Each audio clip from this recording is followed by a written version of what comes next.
SIAM machine కొనిచ్చిన ఇప్పుడు ఇంకో SIAM machine పెట్టింది ఎజెండాల ఓకే కొనుక్కో ఎందుకు చూసుకోమని వాళ్ళు రోజు ఎన్ని యాక్సిడెంట్లు అవుతున్నాయి యావరేజ్ గా సిద్దిపేటలో 108 ఫస్ట్ మన హాస్పిటల్కి వచ్చినాక ఎందుకు పేషెంట్లు బెడ్ మీద నుంచి బయటకు వెళ్ళిపోతున్నారు?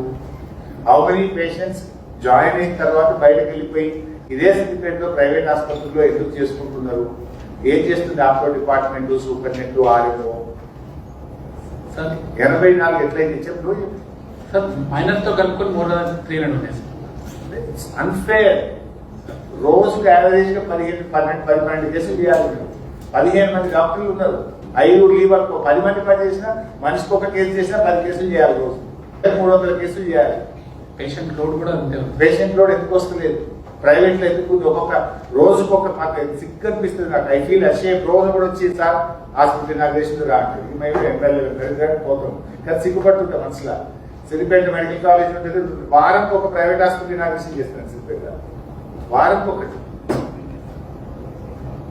ఎందుకు వస్తుంది? పేషెంట్ బెడ్ మీదకి లేచిపోతుంది ప్రైవేట్ హాస్పిటల్ మీ దగ్గరికి వెళ్ళి. ఆఫ్టర్ అడ్మిటింగ్ యాక్సిడెంట్ కేసు 108 బయట గవర్నమెంట్ హాస్పిటల్కి వచ్చినాక మంచం మీద ఎక్కినాక బయటకు పోతున్నారు.